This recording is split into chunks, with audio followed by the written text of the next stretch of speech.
recording, right? Okay, so बच्चों, in the last class, if you remember, so we were talking about halogenoalkanes, right? हम halogenoalkanes की बात कर रहे थे और we are going to continue this topic as well in today's class. So let's start the class. ठीक है? halogenoalkane. अच्छा, halogenoalkane में जैसे कार्बोकैटाइन में प्राइमरी, सेकेंडरी, टर्शियरी कार्बोकैटाइन का जानना इंपॉर्टेंट था. To find out the major and minor product, it was very important for us that we need to find out which one is major or which one is primary, secondary or tertiary carbocation. So same as it is over here, it is again very important to find out halogenoalkane as primary, secondary or tertiary, क्योंकि इसमें भी एक type का mechanism है जो कि बहुत important है, SN1 और SN2 मैकेनिज्म. तो क्या आपको यहाँ सीखना होगा, तो उसके लिए आपको ये आइडेंटिफाई करना जरूरी है कि which one is primary, which one is secondary and which one is tertiary, right? So I told you in the previous class, the easier way to find out is, for example, a carbon having halogen. I am considering X as halogen. एक carbon जिसके पास halogen लगा हुआ, it may be fluorine, bromine, iodine, any one of them. उसके ऊपर अगर एक carbon chain लगी है, this is carbon chain. It may be CH3, it may be CH3, CH2, it may be CH3, CH2, CH2, CH2. It may be any alkyl chain, any carbon chain. ठीक है? And having two H's on this carbon. ऐसा carbon जिसके ऊपर आपके पास halogen लगा हुआ हो, ठीक है ना, एक साइड से कार्बन चेन कनेक्टेड हो और बाकी दो हाइड्रोजन उसी कार्बन पर लगे हो, उस कार्बन को कहते हैं प्राइमरी. ठीक है? और इस तरह के हैलोजenoalkane को आप क्या बोलते हैं? Primary halogen. Same as it is जब आप सेकेंडरी की बात करोगे, आपके पास कार्बन अपनी जगह होगा, इस कार्बन से हैलोजन अपनी जगह अटैच्ड होगा. ठीक है ना? We just have to carbon chains. अब दो कार्बन चेन्स अटैच हो जाएंगे, ठीक है ना, और हाइड्रोजन आपके पास एक हो जाएगा. This is secondary halogenoalkane. Same as it is if you talk about tertiary halogenoalkanes. तो tertiary halogenoalkanes में क्या होगा बच्चों? tertiary halogenoalkanes में कार्बन हैलोजन से अटैच होगा और तीनों तरफ से कार्बन की ही चेन अटैच होंगी. Now these carbon chains are same or different, so you can use like this कि यार ये सेम भी हो सकती हैं, डिफरेंट भी हो सकती हैं. फॉर एग्जाम्पल अगर मैं आपको एग्जाम्पल दूं तो एग्जाम्पल क्या है, आप देखिए कार्बन के साथ फॉर एग्जाम्पल मैंने ब्रोमीन लगा दिया. इन सब में कार्बन के साथ मैंने ब्रोमीन लगा दिया, कार्बन के साथ ब्रोमीन लगा दिया, तो ये हैलोजenoalkane बना रहे हैं, तो इसमें ब्रोमीन लगा दिया. अगर इस कार्बन के साथ दो हाइड्रोजन अटैच हैं तो दिस इज प्राइमरी, एक अटैच है तो सेकेंडरी, और एक भी अटैच नहीं है तो टर्शियरी. ठीक है? So it may be like या CH3 होता है यहाँ पर, या यहाँ पर दोनों में भी CH3 होता. ठीक है? और यहाँ तीनों पर ही CH3. सर ये X क्या रिप्रेजेंट करता है? X is halogen. This is halogen. Any halogen. Right? Chlorine, fluorine, bromine, iodine, any one of them.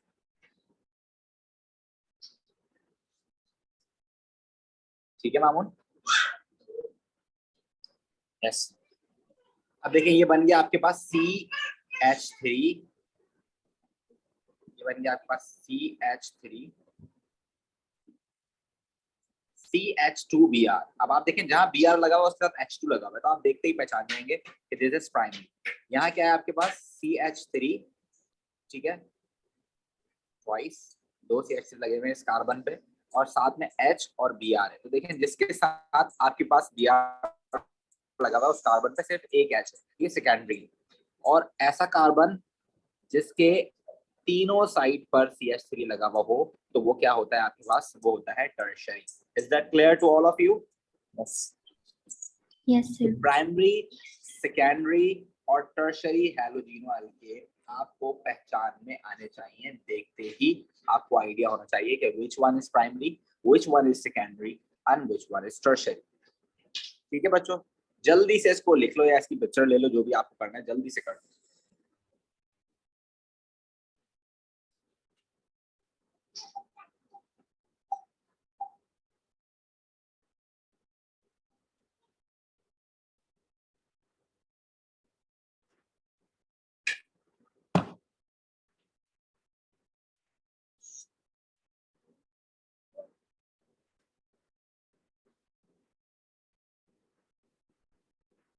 चले बच्चों आगे। 1 minute, sir.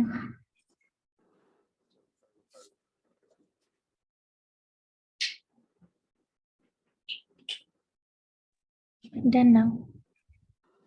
ठीक है, so let's move. Let's talk about some physical properties of these family और या these homologous series का members. Physical properties की अगर आप बात करो बच्चों, तो फिजिकल प्रॉपर्टीज में हम लिख सकते हैं थोड़ी बहुत बातें इसके बारे में। क्या लिख सकते हैं हम? थोड़ी बहुत बातें हम ये बातें लिख सकते हैं कि दे आर लिक्विड्स। कैसे होते हैं ये? They are liquids. Room temperature and pressure पे you will find them liquids. ये लिक्विड्स होते हैं and they will not mix with water. So you can say that they do not mix with water. पानी के साथ mix नहीं होते। जैसे ऑयल पानी पर ठहरा रहता है, इसी तरह ये भी ठहरे रहेंगे। ठीक है। And they are heavier than water. So definitely they will form a layer in the bottom, right? Heavier than water, so they form layer in the bottom, right? You can say that कि भाई इनके पास इनकी smell बड़ी pleasant है। They have pleasant smell.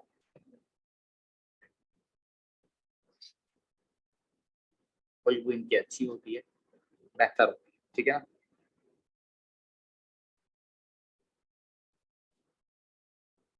अच्छा, ये सारे liquid हैं सिवाय इनके। अगर फॉर एग्जांपल आप बात करें CH3Cl, ठीक है, और CH3CH2Cl, और आपके पास होगा ब्रोमोमीथेन, तो CH3Br। सिर्फ ये तीन गैसेस हैं and the rest of all are liquids. ये तीन आपके पास सिर्फ और सिर्फ गैस हैं। बाकी सारे हैलोजन अल्केन्स आपके पास लिक्विड्स होते हैं। ठीक है।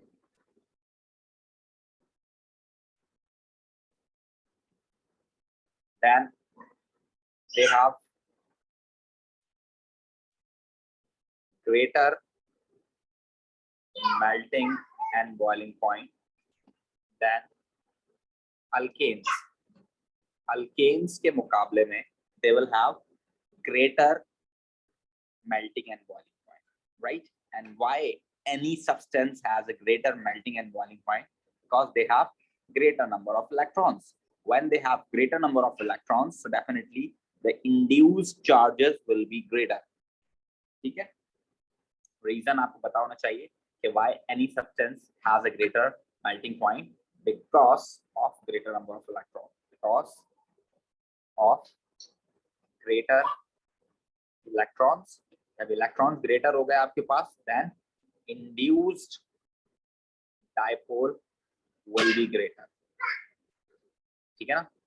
That is why they are having greater melting and boiling points. ठीक है बच्चों।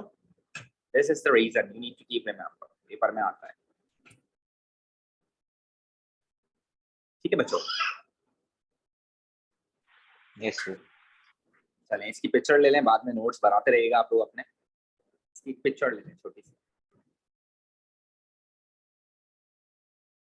सर अभी सिर्फ आपने फिजिकल प्रॉपर्टीज ही करवाई है हैलोजन अल्केन की? जी, ये फिजिकल प्रॉपर्टीज कराई हैं और एक ये चीज कराई थी प्राइमरी सेकेंडरी टर्शरी, जो कि मैं लास्ट क्लास में भी करा चुका हूँ। तो वहीं से हमने स्टार्ट किया। तो आप इसकी भी पिक्चर ले लो। रिकॉर्डिंग हमने कर ली है, आपको रिकॉर्डिंग मिल जाएगी। ठीक है।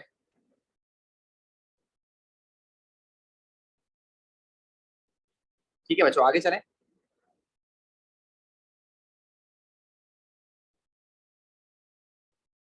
अब देखें, फॉर एग्जांपल मेरे पास एक मॉलिक्यूल है CH3 CH2 CH2 CH2 Br। मेरे पास ये मॉलिक्यूल है। ठीक है। So you know that कि कार्बन और हाइड्रोजन जो होता है ना, इसकी जो एफिशिएंसी होती है, इसकी जो इलेक्ट्रोनेगेटिविटी होती है, ऑलमोस्ट सेम होती है। ठीक है ना। कार्बन टू हाइड्रोजन, ठीक है, इनकी, या कार्बन टू कार्बन, इनकी तो सेम ही होगी डेफिनेटली। इनकी electronegativities are same, almost same, या सिमिलर। ठीक है, जब सिमिलर होगी, इलेक्ट्रोनेगेटिविटी क्या होती है? It is actually the power of attraction the lone pair, तो सॉरी बॉन्ड पेयर। देखो अब कार्बन का इलेक्ट्रॉन और हाइड्रोजन का इलेक्ट्रॉन शेयर हुआ है, ठीक है ना, तो this is the bond pair या बॉन्डेड इलेक्ट्रॉन्स। अब इस बॉन्डेड इलेक्ट्रॉन को कार्बन कितनी एफर्ट से खींच रहा है और इसी बॉन्डेड पेयर को हाइड्रोजन कितनी एफर्ट से खींच रहा है, ये तकरीबन सेम है। तो this pair of electrons will be in the centre. जब ये पेयर ऑफ इलेक्ट्रॉन सेंटर में रहेगा then there will be no charge. आपको पता है alkanes and alkenes are non polar because they have no charge. इस वजह से होता है, उनके पर कोई चार्ज नहीं होता, क्योंकि जो शेयर ऑफ इलेक्ट्रॉन्स है, शेयरिंग हुई है इलेक्ट्रॉन्स की, वो सेंटर में, तो एक ही जैसी पावर है दोनों एलिमेंट्स की उसको खींचने की, तो there will be no charge. तो ये पूरा पार्ट आपके पास बच्चों कैसा होगा? This whole part is actually non polar because there is no charge, non polar. ठीक है, but if you focus on carbon to bromine bond, for example अगर मैं ये हाइड्रोजन हटा दूं, ठीक है,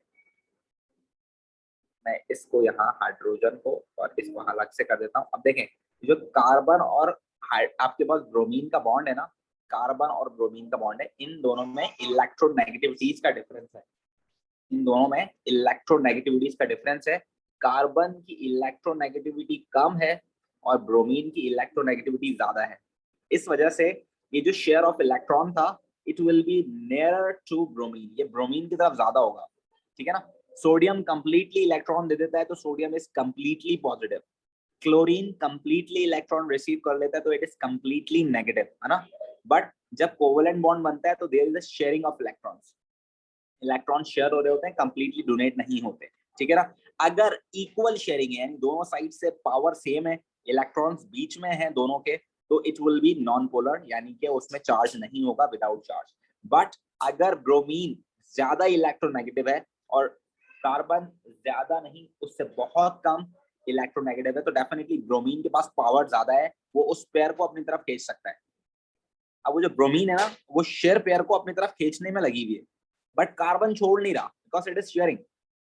हुआ क्या, वो जो इलेक्ट्रॉन का पेयर था वो ब्रोमीन की तरफ ज्यादा चला गया, कार्बन की तरफ कम चला गया। तो फॉर एग्जांपल अगर मैंने कहा कि अरसलान और मामून के बीच में मैंने एक चीज रख दी और मैं बोला खींचो, Mamun is more stronger than Arsalan, but Arsalan भी किसी से कम नहीं है, लेकिन मामून उसको खींचने की पूरी कोशिश कर रहा होगा, अपनी तरफ खींच लेगा पूरा, बट और जो अरसलान है वो छोड़ नहीं रहा होगा।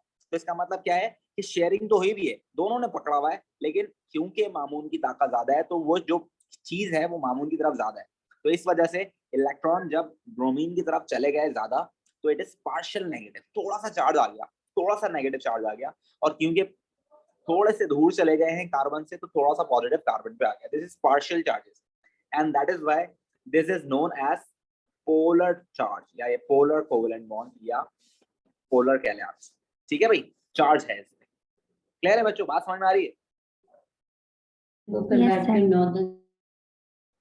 तो जहां पर नॉन पोलर होता है, यानी कि जहां पर आपके पास चार्जेस नहीं होते, जैसे आपके बाल के अंदर चार्ज नहीं है, कंघे के अंदर चार्ज नहीं है, जब आप कंघा बालों में करते हो तो टेम्पररी चार्ज पैदा होता है, थोड़ी सी देर के लिए टेम्पररी चार्ज पैदा होता है। उस टेम्पररी चार्ज को हम बोलते हैं इंड्यूस्ड चार्ज, और अच्छा अल्फाज है चार्ज के लिए इंड्यूस्ड डाइपोल।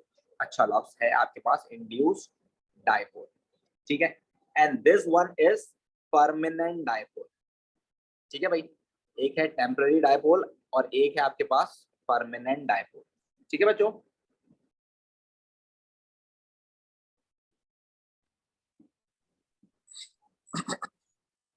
ये भी आपके पास वैंडर वॉल फोर्स है, इसको भी आप वैंडर वॉल फोर्स बोलते हो, और ये भी आपके पास वैंडर वॉल फोर्स है। ये दोनों वैंडर वॉल फोर्स की डिफरेंट टाइप्स हैं, दो अलग अलग, एक इंड्यूस्ड और एक permanent. So you can see this right now, you just have a single bond which is polar, and the rest of whole compound is actually non-polar. So you can see this, the non-polar behavior is greater over here. So you can say that there will be more induced dipole and there will be less permanent dipole. ठीक है बच्चों? Yes, sir.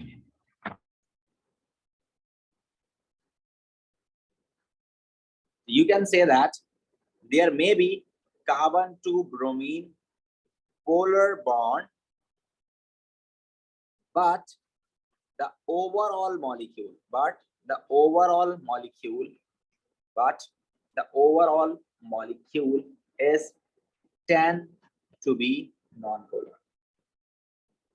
ठीक है ना, क्योंकि उसमें non polar behaviour ज्यादा है, तो इसलिए पूरा मॉलिक्यूल ओवरऑल नॉन पोलर होगा because of greater induced dipole. ठीक है बच्चों? Yes, sir. चलिए इसको अपने पास जल्दी से इसकी तस्वीर खींचते हैं, जो भी आपको करना है आप कर ले.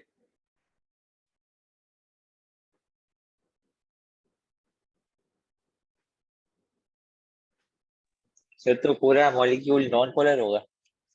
पूरा मॉलिक्यूल को हम नॉन पोलर कंसीडर करेंगे, बिल्कुल.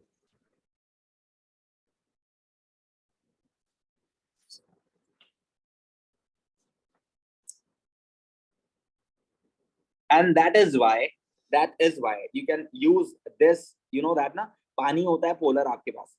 पानी आपके पास क्या होता है? पोलर होता है.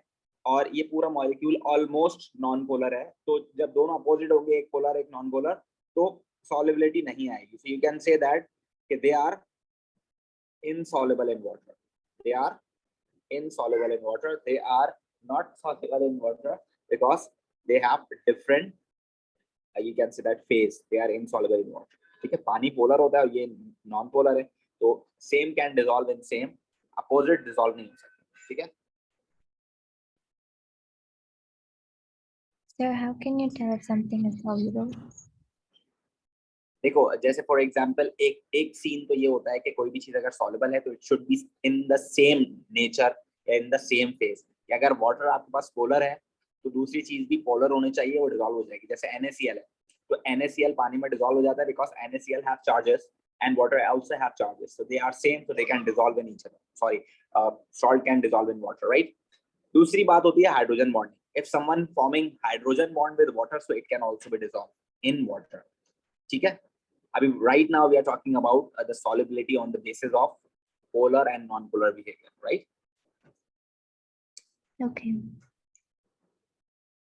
अब आपको ये बात याद रखनी है बच्चों, वैन डर वाल फोर्स जो है डिपेंड करती है किस पे? नंबर ऑफ इलेक्ट्रॉन्स पे. ठीक है.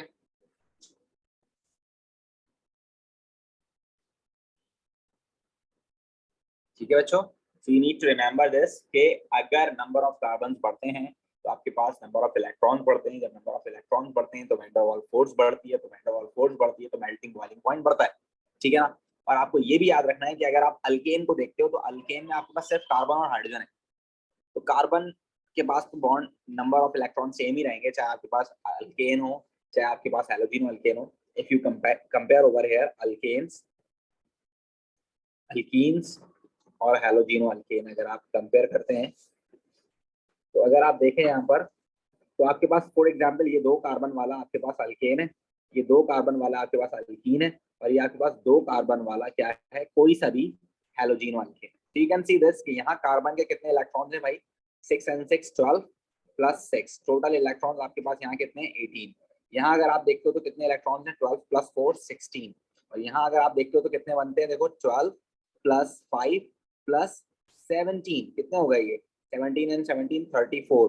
तो number of electrons having the same number of carbon in halogeno alkanes is almost double, है ना? डबल हो गए. So you can imagine कि यार कितना ज्यादा मेल्टिंग बॉइलिंग पॉइंट होगा इसका कंपैरेटिवली अल्केन्स और अल्कीन के. अल्केन और अल्कीन से बहुत ज्यादा इसका मेल्टिंग बॉइलिंग पॉइंट होगा, राइट बच्चों? Yes, sir. ठीक है ना. Yes. फॉर एग्जाम्पल अगर मैं C2H5 की Cl की जगह मैं C2H5 Br ले लेता, जस्ट कंसीडर दिस Br, तो यू विल सी दिस कि यार ये कितना बन रहा है? Br का 35 होता है, तो ये कितना बन गया? 17 और 35, ये हो गया आपके पास 52 इलेक्ट्रॉन्स. तो अगर आपके पास हैलोजिनो अल्केन होगा ब्रोमीन वाला, तो उसका मेल्टिंग बॉइलिंग पॉइंट और ज्यादा होगा. और फॉर सपोज आपके पास आयोडीन आ गया, तो आयोडीन में फिर और ज्यादा हो जाएगा. ठीक है ना. तो you need to keep remember this.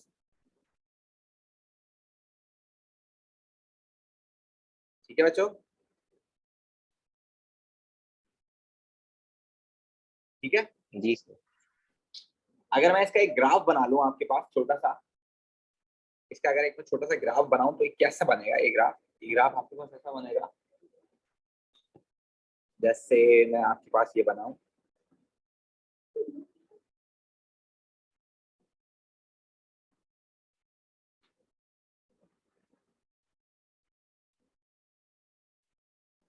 जैसे फॉर एग्जांपल ये मैंने एक ग्राफ बनाने की कोशिश की है। इस सिंपल ग्राफ में किसका बना रहा हूँ, फिलहाल मैं सिंपल ग्राफ बना रहा हूँ आपके पास बॉइलिंग पॉइंट का बना रहा हूँ, ठीक है। This is actually boiling point, ठीक है। For example relative formula mass रखा हूँ यहाँ पर 50, 100, 150, दिस इज MR, ठीक है ना। तो आप देखेंगे कि आपके पास जो क्लोरो अल्केन होगा ना, उसका आपके पास MR तकरीबन कैसा होगा आपके पास, for example it will be like कुछ इस तरह से होगा, ये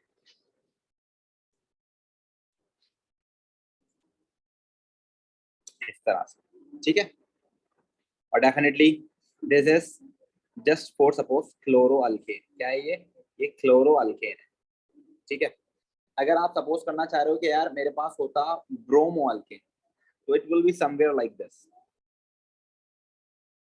a little bit greater, this will be bromo alkane, ठीक है। और आप सपोज करना चाह रहे हो फॉर एग्जांपल आपके पास आयोडो होता, तो it will be something a little bit greater than bromo, iodo alkane, right?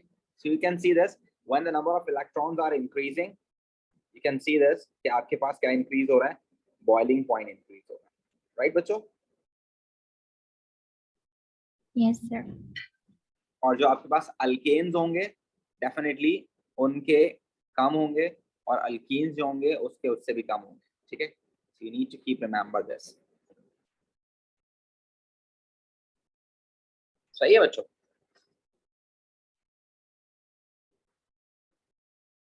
तो आप यहाँ सिंपल ये रीजन लिख सकते हैं कि boiling point of halogeno alkanes is higher than alkanes and alkenes due to greater number of electrons. You can write this कि boiling point of halogenoalkane, boiling point of halogenoalkanes is higher than alkanes because of greater number of electrons. Greater number of electrons. Greater number of electrons की वजह से क्या होगी, greater induced dipole, ठीक है भाई। This is the complete reason, ठीक है।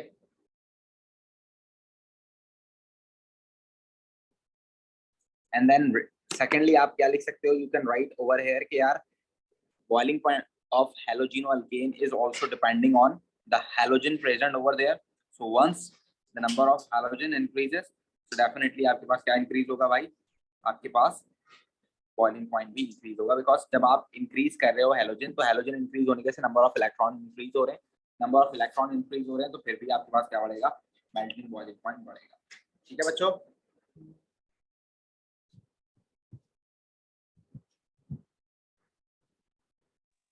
जी सर। चलिए इसको लिख लिया आप लोगों ने, आगे चलें।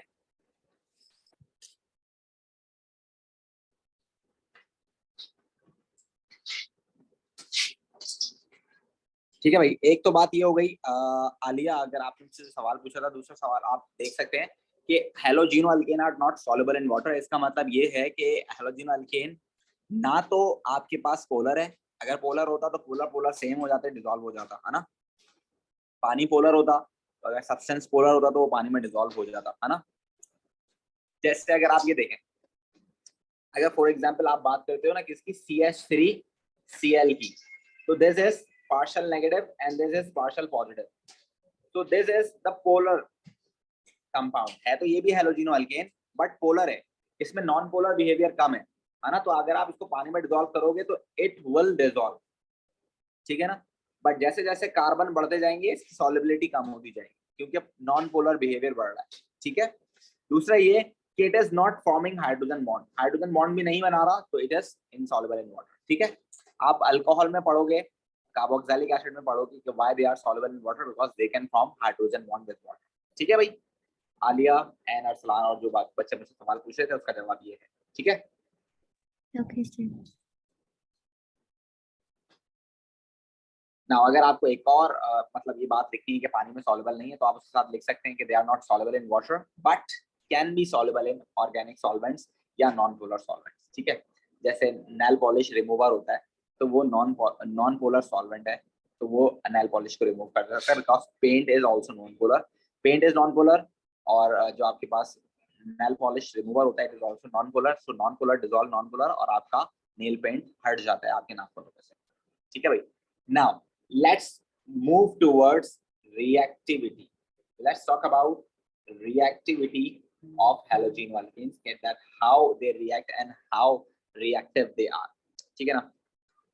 You know that overall the compound is non-polar. Overall the compound is non-polar. You know that alkane जो था आपके पास वो भी non-polar था, तो उसके सिर्फ दो ही रिएक्शन थे, सब्स्टिट्यूशन या combustion, because something when someone is non-polar or someone having 4 complete bonds, जैसे कार्बन के 4 बॉन्ड ऑलरेडी बने हुए हो, तो वो अनरिएक्टिव हो जाता है। ठीक है ना? But the scenario over here is this कि इसके अंदर जो कार्बन से हेलोजन का बॉन्ड है ना, दिस इज हाईली पोलर, ये बहुत ज्यादा पोलर है। So whatever the chemical property of halogen alkane will be going to depend on this. ठीक है बच्चों?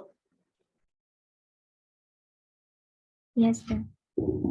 So during chemical reaction, this bond of halogenoalkane will break heterologically. ठीक है ना?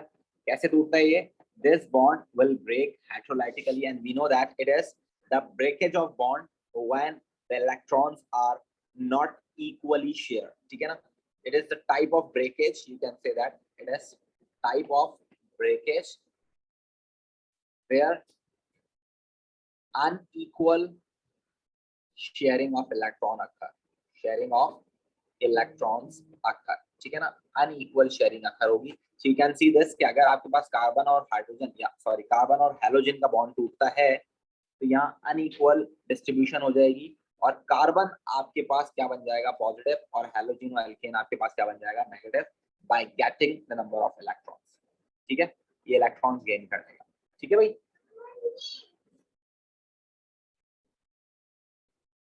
ठीक है बच्चों? जी सर।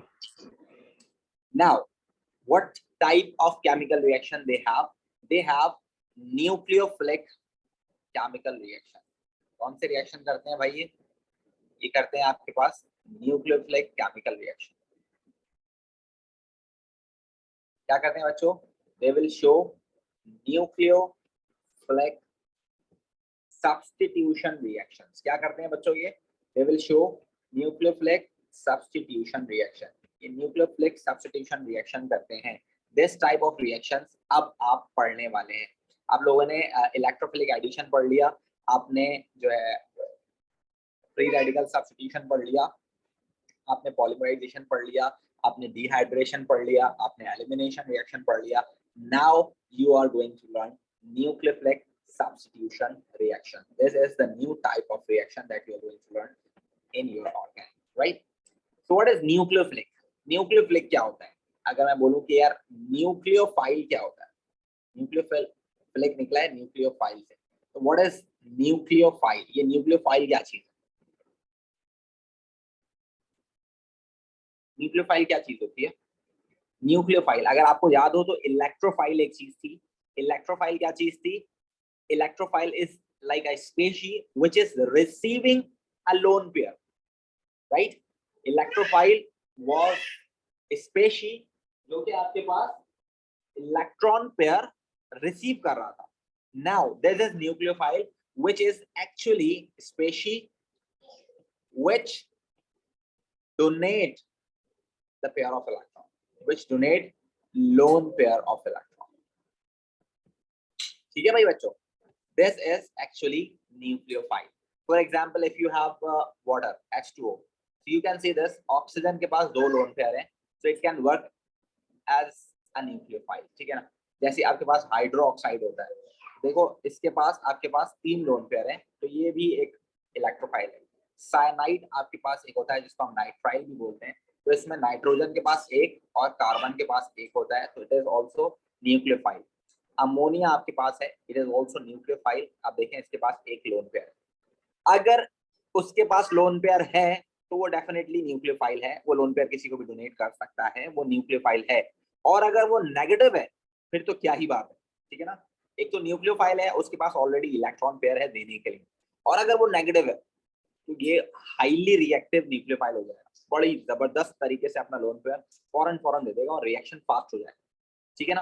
तो ये आपको बताना चाहिए, अगर न्यूक्लियोफाइल है तो दैट्स वेरी गुड कि it has a lone pair, और अगर नेगेटिव है और फिर उसके बाद लोन पेयर है तो ये हाईली रिएक्टिव न्यूक्लियोफाइल हो जाएगा, ठीक है।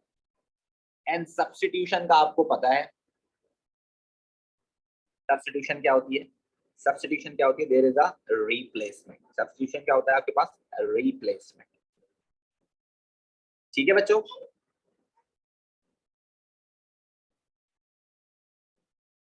ठीक है बच्चों, जी सर। Yes.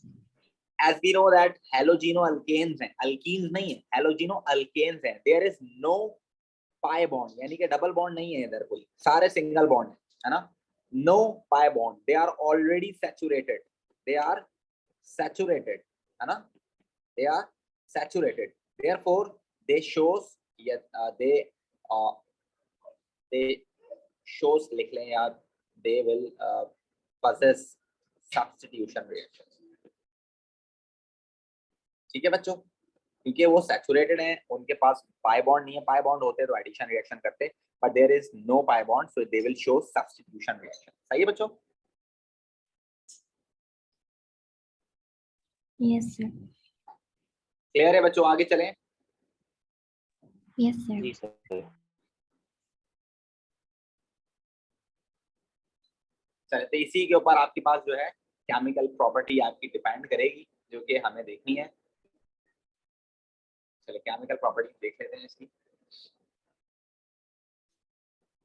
केमिकल प्रॉपर्टी, ठीक है ना। फॉर एग्जाम्पल पहली केमिकल प्रॉपर्टी जो आपके पास है, अभी सिर्फ केमिकल प्रॉपर्टी बता रहा हूँ, अभी मैं इसका मैकेनिज्म नहीं बता रहा हूँ, मैकेनिज्म भी आपको बता देंगे, कोई मसला नहीं है। सबसे पहले हम सिर्फ केमिकल प्रॉपर्टी की बात करें, केमिकल प्रॉपर्टीज, ठीक है ना।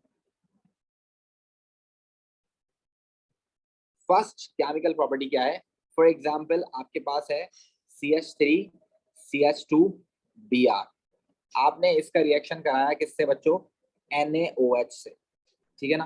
क्या होगा आपके पास ये जो Br है, it will be replace by Br, Br is going to be replaced by OH, OH लग जाएगा Br की जगह और Br निकल जाएगा और वो सोडियम के साथ मिलकर क्या बना लेगा, सोडियम ब्रोमाइड, ठीक है ना।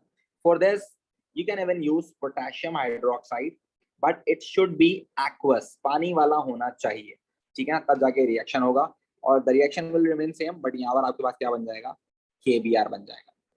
This is actually reagent, क्या है reagent आपके पास, इस रिएक्शन में आपके पास रिएजेंट क्या है बच्चों, NaOH और KOH, but it should be aqueous, ठीक है ना। कंडीशन क्या है इस रिएक्शन की, आपके पास कंडीशन आपके पास ये है कि you need to heat under reflux, क्या करना है आपको, हीट अंडर रिफ्लक्स, यानी कि जब तक रिएक्शन कंप्लीट ना हो जाए you need to keep heating, right. And what is the type of reaction? I already told you that halogenoalkane will show what, nucleophilic substitution reaction, जिसका अभी मैकेनिज्म भी अभी हमें करना है, यानी कि ये हुआ कैसे ये भी हमें दिखाना है, बट राइट नाउ अभी फिलहाल हम सिर्फ और सिर्फ इसके जो बेसिक नीड्स हैं वो लिख रहे हैं, ठीक है। चलें बच्चों, ये आप सब अपने पास लिख सकते हैं और लिखने के बाद जैसी क्लास एंड हो जाए you need to join it again, right.